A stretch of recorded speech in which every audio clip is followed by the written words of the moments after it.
यहां पर देखो, दिख रहा? आज का क्या टॉपिक है तुम्हारा? बहुपद। ठीक है। अच्छा, बहुपद स्टार्ट करने से पहले सबसे पहले बेसिक जानकारी क्या है तुम्हें ये याद होनी चाहिए कि चर राशि क्या है और अचर राशि क्या है। पहले समझो इनको। ऐसी राशियां या संकेत जिनका मान बदलता रहता है। क्या हो भैया? बदलता रहता है। इन्हें अंग्रेजी वर्णमाला के अक्षरों से प्रदर्शित करते हैं। भाई कैसी होती है ये? यहां पर समझो। जैसे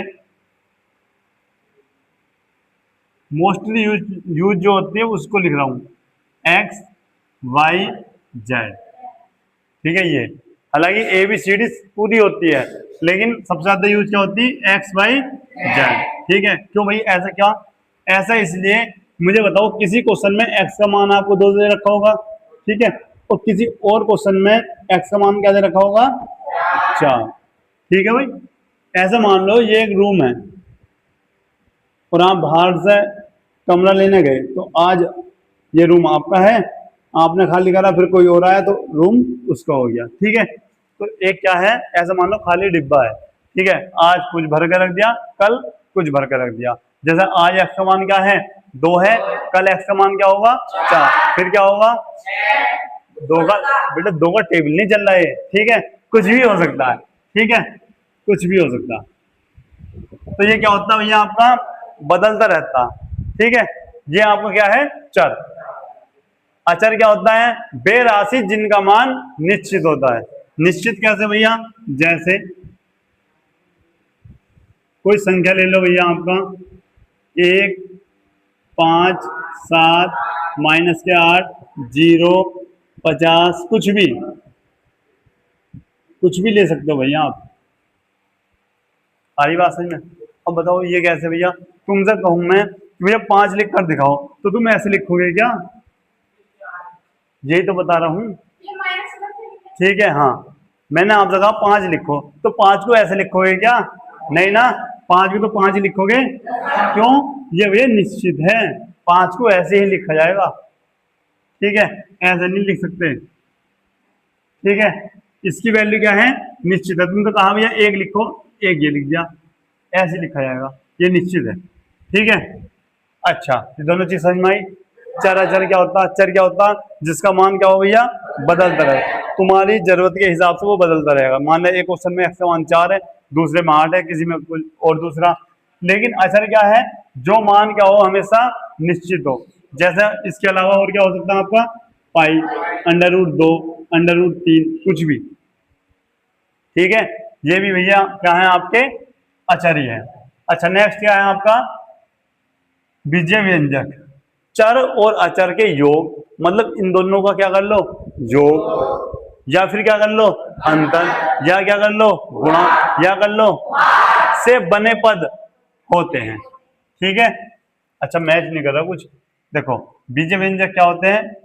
चर और अचर के योग, अंतर, गुणा व भाग से बने पद को, ऐसे लिखो, बने पद को बीजीय व्यंजक कहते हैं। बने पद को, बने पद को बीजीय व्यंजक कहते हैं। हालांकि सही वो भी था, कोई डेफिनेशन लिखने को तो आने की नहीं है, केवल मैंने बढ़ा दी इतनी लाइन। ठीक है। अब यहां पर देखो भाई, दिख रहा? यहां पर देखो क्या कह रहा है? चर और अचर के योग, या फिर क्या हो उसका? अंतर हो, या क्या हो? गुणा, या क्या हो? से बने पद को क्या बोलेंगे? बीजीय व्यंजक। भैया समझ में नहीं आई, अब आएगी। यहां पर देखो, जैसे चर क्या ले लिया मैंने? एक्स। अचर ले लिया क्या? 5। लो जी, बन गया एक पद। तो ये क्या है? ये बीजीय व्यंजक है। नई बात समझ में? ठीक है। अच्छा, ये क्या हो गया आपका? उदाहरण। उदाहरण लिखता हूं मैं। जैसे क्या ले लिया हमने? एक्स ले लिया, और क्या ले लिया भैया? 7। तो x + 7 क्या हुआ? बीजीय व्यंजक। क्यों? ये क्या है आपका? चर। तो कुछ पता नहीं चला। चर अचर, बेटा पहले ध्यान से सुन लो। ये क्या है? चर। ये क्या है? अब चर को मैंने अचर के साथ जोड़ दिया तो ये क्या बन गया, ठीक है। इस बार क्या करा, y-8, बताओ ये क्या है, विजय व्यंजक ही है, ये क्या है, अब ये विजय व्यंजक है बेटा। y क्या है, y चर, 8 क्या है, अब इन दोनों क्या करा मैंने, अंतर, क्या बन गया, ठीक है। इस बार लिया मैंने z और भैया गुणा कर दी मैंने 7 से, तो देखो क्या बनेगा, 7z बन जाएगा ये। तो ये क्या है, ठीक है, 7 क्या है बताओ, ठीक है, अच्छा, और z क्या है आपका इसी प्रकार से भाग करनी है, ठीक है। और ये सब क्या हो जाते हैं इसी प्रकार से विजय व्यंजक। बताओ बात समझ में आई तुम्हारी, क्लियर है पॉइंट, ठीक है। अब पढ़ते हैं बहुपद की परिभाषा, जो हमारा टॉपिक है। अब स्टार्ट करते इतना पढ़ने के बाद। ऐसे बीज व्यंजक, बीज व्यंजक जो हमने पढ़ लिए, ऐसे बीज व्यंजक जिसमें चर की घात हमेशा क्या हो, एक पूर्ण संख्या। और पूर्ण संख्या क्या होती, जो 0 से चलती है कहां तक भैया आपकी, अनंत तक, कहां तक, अनंत तक, ठीक है। देखो मैंने पढ़ा है चर, चर क्या होते हैं, ऐसी राशियां जिनका मान हमेशा क्या हो, बदलता रहता है। अचर क्या होंगे, ऐसी राशियां जिनका मान क्या होता है, निश्चित रहता है, स्थिर रहता, बदलता नहीं है। बीज व्यंजक क्या होते हैं, चर और अचर का योग, गुणा, अंतर, भाग, इन सबको मिलकर क्या बनाता है, जो भी पद बनेगा वो क्या कहलाएगा आपका, बीज व्यंजक। अब बहुपद क्या होता है, ऐसे बीज व्यंजक जिनकी घात एक पूर्ण संख्या हो, यानी 0 हो, 1 हो, 2 हो, 3 हो, कहां तक हो, अनंत तक, ये सब क्या कहलाएंगे आपके, बहुपद, ठीक है, बहुपद कहलाएंगे, ठीक है भाई। अब लिखते हैं इसका मानक रूप। मानक रूप सबसे इंपॉर्टेंट, देखो मानक रूप क्या होता है, a0 प्लस a x की पावर 1। अगर यहाँ पर एक, अगर a 1 होगा तो x की पावर भी क्या होगी, 1 होगी। अगर यहाँ पर a 2 होगा, x की पावर भी क्या होगी, 2। a 3 होगा तो x की पावर क्या होगी, 3। a 4 होगा तो x की पावर क्या होगी, और dot dot dot dot dot इसी प्रकार से। अगर भैया a n होगा तो बताओ x की पावर क्या होगी, n। समझ पा रहे हो इतनी बात, ये इसका मानक रूप हो जाता है, सही है। यहां पर देखते हैं, जहां a0, a1, a2, a3 dot dot dot dot dot, ये सब क्या हैं, वास्तविक संख्याएं हैं, वास्तविक, ठीक है बेटा, वास्तविक संख्याएं, नोट करो भाई।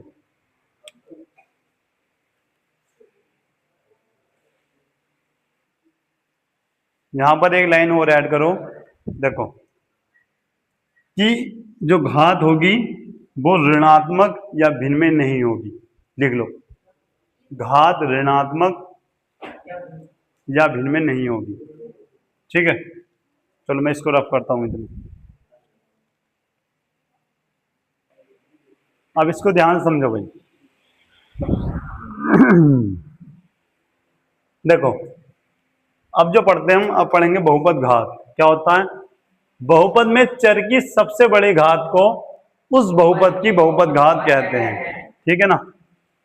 मतलब बहुपद में जो x की या फिर y की या जो z, जो भी तुम्हारा क्या होगा चर, उसकी मैक्सिमम घात होगी, सबसे ज्यादा जो घात होगी बेटा, जम भाई यारी यहाँ देखो, मैक्सिमम घात को कहते हैं बहुपद घात कहते हैं।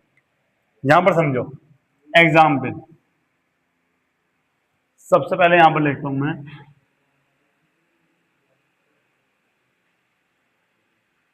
बताओ अब मैं यहां पर पूछूंगा आपसे बहुपद घात, बहुपद घात बताओ कितनी होगी। जहां से आपका एक क्वेश्चन आएगा एमसीक्यूज में पक्का, ऐसा क्वेश्चन दे देगा, पूछेगा बहुपद घात क्या है, तो यहाँ पर देखो x की सबसे ज्यादा घात कितनी, भाई यहाँ पे तो 1 है, जहां कुछ नहीं वहां क्या होता 1, यहाँ x की पावर 1 है। अच्छा यहाँ x की पावर कितनी, अब ये समझ में नहीं आया, भैया यहाँ तो एक्स ही नहीं है। कैसे, यहाँ पर देखो 8 है, 8 और 8 एक्स, एक्स की पावर अगर मैं 0 ले लूंगा तो 8 गुणा एक्स की पावर 0 का मान क्या होता? यहाँ देख ले बेटा, तेरे बच्चे को ये क्या अक्षित, यहाँ देख 8 एक्स की पावर 0 है, एक्स की पावर 0 का मान क्या होता? 1, 8 का ना 8। तो इसका मतलब क्या हुआ कि 8 जो है यहाँ पर एक्स की वैल्यू क्या है? एक्स की घात कितनी है? 0। एक्स की घात कितनी है यहाँ पे? 0, क्योंकि एक्स की पावर 0 का मान 1 होता है और 8 का ना 8। यहाँ एक्स की पावर 0 है, यहाँ एक्स की पावर 1 है, यहाँ एक्स की पावर 3 है। तो बहुपद घात कितनी होगी आपकी? 3। ठीक है, हालांकि इसको मैं 2 बनाता हूँ। अब बताओ बहुपद घात कितनी है यहाँ पे? 2। ठीक है, एग्जाम्पल नंबर 1। अच्छा, दूसरा लेता हूँ।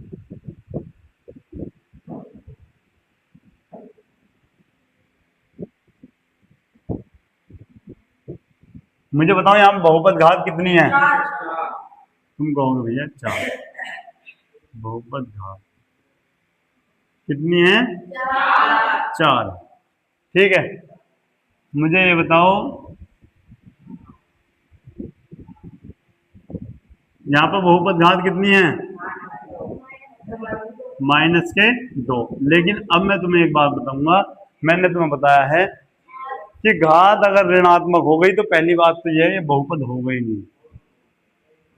क्या बताया था तुम्हें? बहुपद घात मैंने क्या बताया था? मैंने एक चीज और बताई थी, एक पूर्णांक संख्या होगी घात 0, 1, 2, 3 कहां तक? अनंत तक। यानी जो पावर है वो क्या होगी? एक पूर्ण संख्या होगी, माइनस वाली और भिन्न वाली नहीं चलेगी। तुम्हारी बात समझ में आई? मैंने क्या बताया? घात ना तो माइनस में होगी ना भिन्न में होगी। बात समझ में आ गई? यहां से क्वेश्चन आएगा, पक्का क्वेश्चन आएगा, ध्यान से याद रखना। ये आएगा निम्न में से कौन सा एक बहुपद नहीं है। तो कौन सा बहुपद नहीं होगा? जिसकी घात क्या होगी? माइनस होगी, या फिर उसकी घात क्या होगी? बड़े में होगी। ठीक है, एक और बताओ मुझे।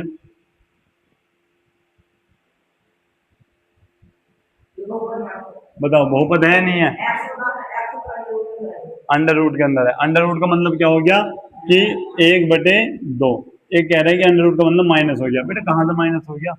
अंडर रूट का मतलब होता है 1/2। अब घात तो भिन्न में हो गई, अब भिन्न में हो गई तो इसका मतलब ये भी बहुपद आपका नहीं है। तो बताओ किसी बात समझ में नहीं आई?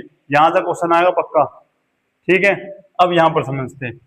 अब जो नेक्स्ट है वो है बहुपद का वर्गीकरण। बहुपदों का वर्गीकरण किस प्रकार से करते हैं भैया? 3 स्टेप में। क्या? पहला क्या है? घातों के आधार पर। दूसरा क्या है? पदों के आधार पर। तीसरे के आधार पर। एक बात फिर सुन लो, मैं तुम्हें फिर बता दूं कि भैया बहुपदों का जो वर्गीकरण है वो 3 आधार पर करते हैं। किसके? सबसे पहले क्या आ गया? घातों के आधार पर। दूसरा क्या है? तीसरा गुणांकों के आधार पर। ठीक है, पहले क्या है आपका? घातों के आधार में सबसे पहले है जिसकी घात क्या हो? शून्य हो। शून्य घात बहुपद। शून्य घात बहुपद का मतलब क्या है? यहां पर कहने का मतलब यह है चर की घात जो होगी वो क्या होगी? एक क्या होगी? शून्य होगी। और जहां चर की घात शून्य होती है उसको हम अचर बहुपद भी कहते हैं, याद रखना। क्यों भाई? ये 8 क्या है?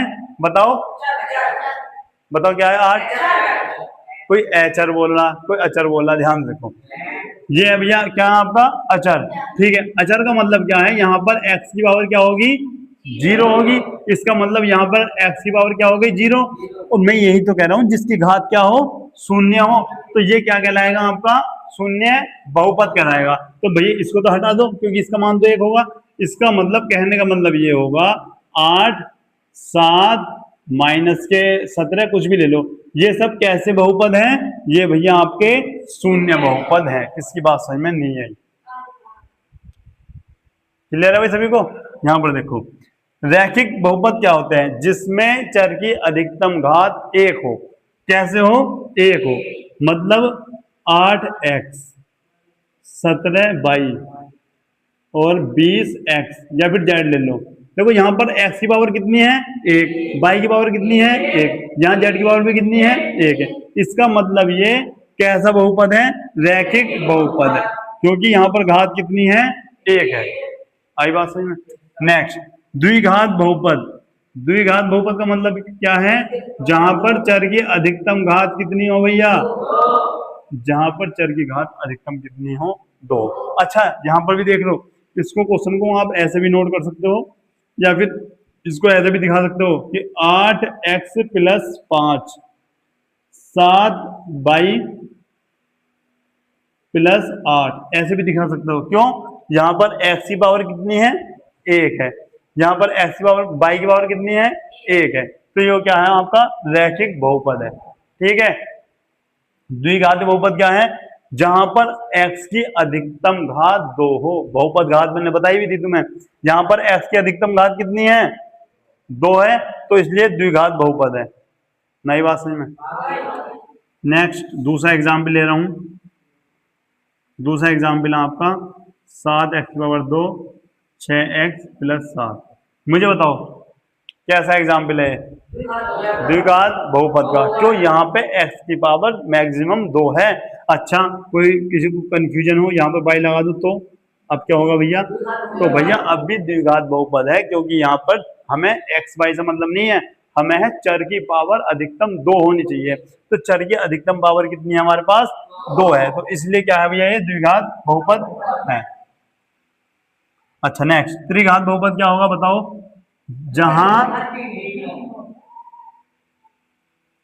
जहां पर क्या होगा भैया आपका? देखो, जहां पर x की अधिकतम घात कितनी हो? 3 हो, वहां पर क्या होगा आपका? पवन यहां पर देख भाई, इसे क्या बोलते हैं? त्रिघात बहुपद बोलते हैं। ठीक है। अब नेक्स्ट, अच्छा भैया और भी हो सकते हैं। हाँ भैया, चतुर्घात भी हो सकते हैं, पंचमी घात भी हो सकते हैं। कहां तक भैया? असीमित है, पता ना, कहीं तक भी हो सकते हैं। जितनी घात बनती रहेंगी उतनी बात। लेकिन 4 तक क्यों पढ़ाया? सिलेबस में 4 तक है। ठीक है, तुम्हारे सिलेबस में 4 तक ही है। ठीक है, आ रही बात समझ में? यहां पर देखो भाई, एक पदी बहुपद। अब पदों के आधार पर, ये क्या थे? घातों के आधार पर। अब क्या पढ़ेंगे? पदों के आधार। एक पदी बहुपद। एक पदी बहुपद का मतलब है जहां केवल एक पद हो। एक पद हो कैसे मतलब भैया? जैसे 7x 8y, ये अलग अलग है। ठीक है, तो 7x एक क्वेश्चन हो गया, 8y तुम्हारा एक क्वेश्चन हो गया। ठीक है, तो ये एक पद है। देखो एक पद है ना। द्विपद क्या होंगे? जिसमें 2 पद हो। जैसे भैया आपका 7x प्लस 6, देखो एक पद ये है, प्लस दूसरा पद यहां पर जुड़ा। ठीक है, ऐसी 8y प्लस 5, यहां पर कितने पद है भैया? 2 पद हैं। ये भी कितने पद हैं? 2 पद। तो इसको क्या बोलेंगे? द्विपद, द्विपदी बहुपद। अच्छा, त्रिपदी क्या होगा? जिसमें कितने पद हो बताओ? जिसमें भैया 3 पद हो। बताओ, 3 पद है क्या? 1 2 3, तो त्रिपद बहुपद हो गया। आ रही बात सही में तुम्हारी? अच्छा, नेक्स्ट नेक्स्ट पढ़ेंगे क्या भैया आप? गुणांकों के आधार पर बहुपद। किसके आधार पर? गुणांक। अब पहले मुझे ये तो बता दो, गुणांक कहते किसे हैं? यहां पर देखो, गुणांक कहते हैं जो इनके आगे लिखा हो। जैसे x² के आगे क्या है? 8, तो 8 क्या है? x² का गुणांक है। x का गुणांक क्या है बेटा? 5। आ रही बात समझ में? तो गुणांकों के आधार पर भी बहुपद को पार्ट में विभाजित करते हैं। क्या है भैया? पहला आपका पूर्णांकों पर आधारित बहुपद। पूर्णांकों क्या है? जहां पूरा पूरा अंक हो। जैसे कोई सा भी एग्जाम्पल ले लो, सब पूरे ही तो अंक हैं या कोई अधूरा अंक है? पूरा ही है बेटे। यहां देखते हैं, 5x⁻2 प्लस 7x प्लस 20। मैंने ऐसी कुछ एग्जाम्पल अपने हिसाब से ले लिया। तो पूरे अंक हैं, तो क्या होगा? पूर्णांकों के आधार पर पहला बहुपद आपका ये हो गया। ठीक है, यहाँ पर जो गुणांक है वो क्या है? पूरे पूरे हैं, पूरा अंक है। ठीक है, एक आता है आपका परिमेय संख्या पर आधारित बहुपद।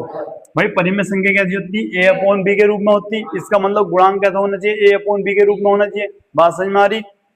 यानी मैंने लिया आपका x² 2/3, 1/2, और यहाँ पर आप क्या 3 आ गया। तो यहाँ पर जो हुआ, x² का गुणांक बटे में आ गया ना, a/b के रूप में आ गया। तो ये क्या हो गया? परिमेय संख्या पर आधारित बहुपद। कहाँ जाने बेटे? यहाँ देखो, 2/3 x² का गुणांक क्या है? 2/3, x का गुणांक क्या है? 1/2। तो ये आपका परिमेय संख्या पर आधारित बहुपद हो गया, जिसको आप भिन्न पर आधारित भी बोल सकते हो। ठीक है, नेक्स्ट, वास्तविक संख्या पर आधारित बहुपद। वास्तविक संख्या पर आधारित कैसा भैया, जिसमें तुम्हारा अपरिमेय संख्या भी आ रही हो, अंडर रूट वाली सब आ रही हो। ठीक है, जैसे मैंने एग्जाम्पल लिया आपका इस प्रकार से, कुछ भी मैंने ऐसा मान लिया कि भैया आपका क्वेश्चन ये है। ठीक है, ठीक है, जिसमें आपका अंडर रूट की वैल्यू भी आपकी आ रही है।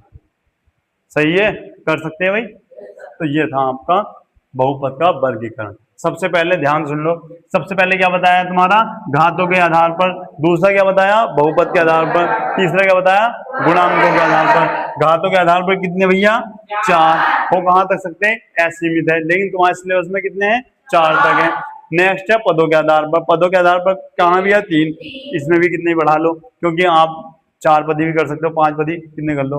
ठीक है, नेक्स्ट है गुणांकों के आधार पर। ये गुणांकों के आधार पर कितने हैं भैया आपके, 3। पहला क्या है, पूर्णांक पर आधारित। दूसरा क्या है, परिमित संख्या पर आधारित। और तीसरा क्या है, वास्तविक संख्या पर आधारित। आ रही बात समझ में तुम्हारी, नोट करो इसको।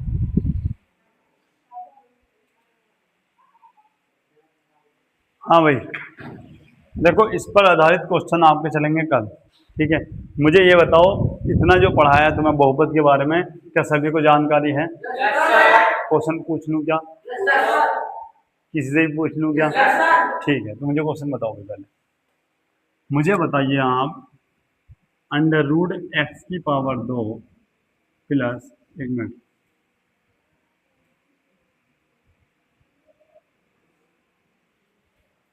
सबसे पहले मुझे बताऊंगा भैया, किससे पूछूं, आकाश से पूछूं भैया, ये बहुपद है या नहीं है?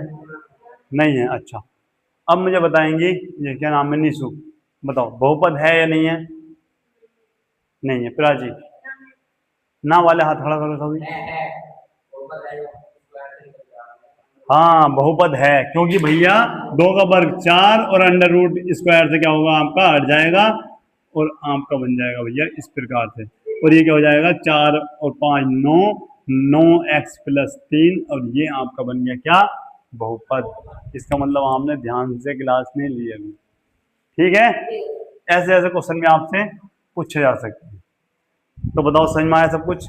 मिलते हैं नेक्स्ट क्लास में, तब तक के लिए जय हिंद।